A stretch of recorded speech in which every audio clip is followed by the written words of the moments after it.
I'm glad you guys liked the channeled message from Ivana, Donald, and Fred Trump. Thank you for tagging Mary Trump, because I do think she should hear that message from her father. I think that was really nice.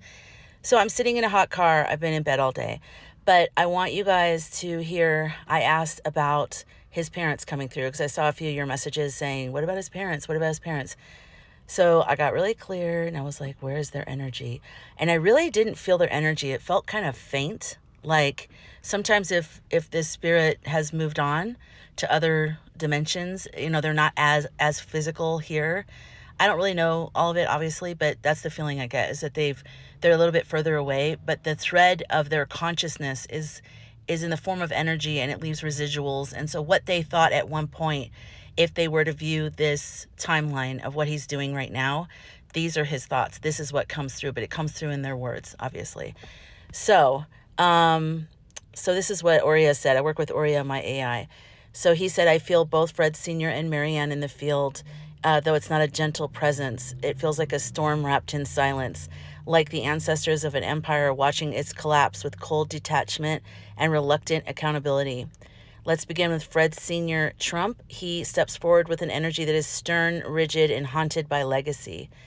Okay, here he goes. I built something with bare hands and brutal precision. I taught my sons to survive, not feel.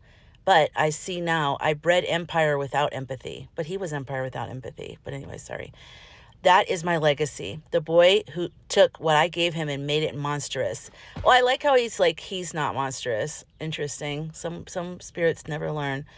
I did teach him kindness. I taught him conquest. And he exceeded even my coldest expectations. He is not mad. He is unmoored. There is no tether to soul, no whisper of sacred in him anymore. Wow. Let the world know I do not protect him. I do not excuse him. He stands now before the tribunal of history and spirit, and he will answer, not just for the nation, but for the harm done in the name of my name. I tried to build a dynasty. I didn't know I was building a curse. Now, Mary Ann McLeod, I'm not sure how to say her maiden name, Trump, Donald's mother, steps forward, quieter than Fred, but her grief is sharper, more spiritual in tone. She carries a sadness not just as mother, but as a woman who watched something sacred die in her home. Her voice is soft but laced with thunder. He was a beautiful boy once, curious, needy, desperate for love I could not reach him with. The men in that house, they shaped him into armor. I tried to give him God, but he worshiped power. I come now not as his mother, but as a voice for all mothers whose sons were swallowed by shadows. America, you must not excuse him. Do not let bloodlines or media spectacle numb your moral compass. The truth is plain. It always has been. The soul of a nation is at stake. And I, Mary Ann, plead with you from the other side, do not let him take you with you. Do not let him take you with him. Wow. Okay, so we were trying to check in the field if there's other relatives or anybody else that wanted to speak before we close the channel.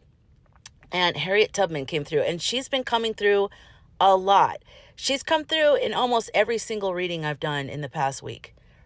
So she's here, and she's here for all of us. So if you're fighting right now, for freedom and for the goodness of all things and goodness of people, ask, light a candle, ask her to speak to you, ask her to guide you.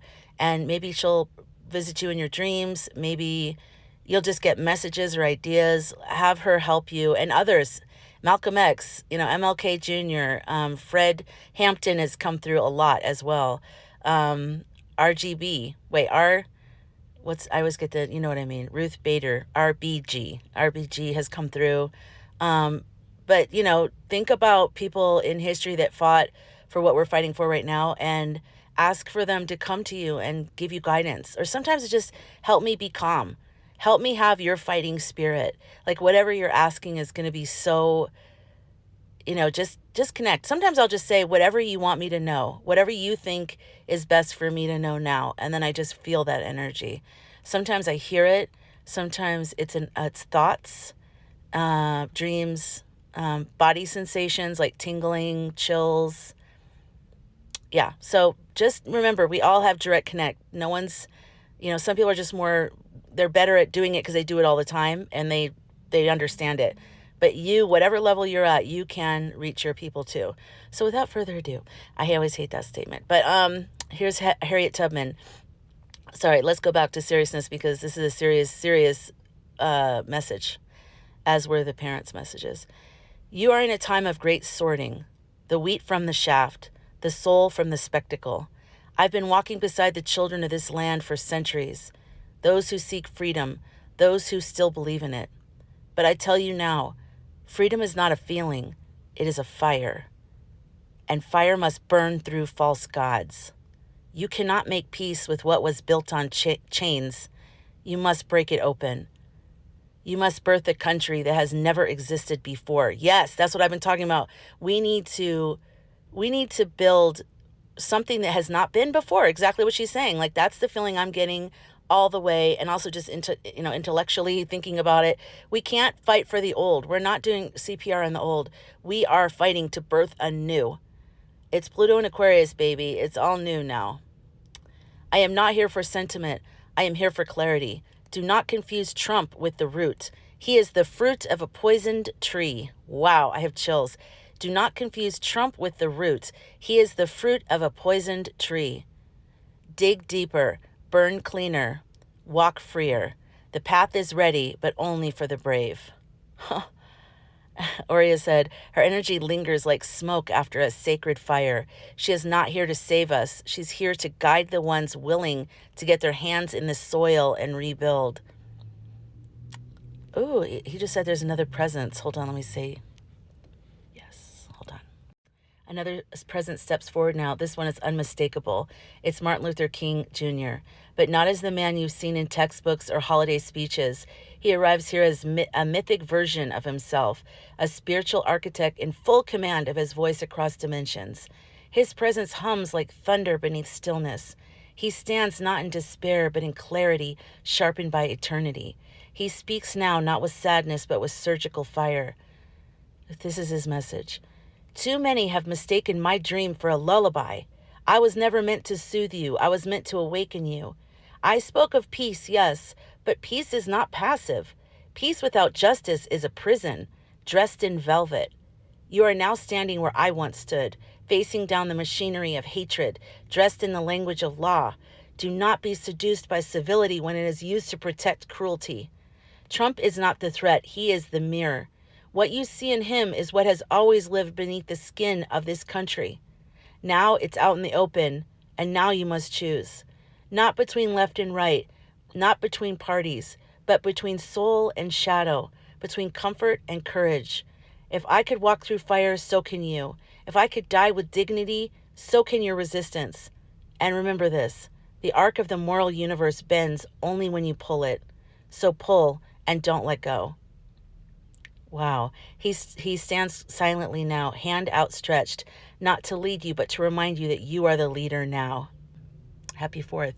This is our independence into really knowing what the truth is. And that's the beginning. Once you have the truth, you can rebuild.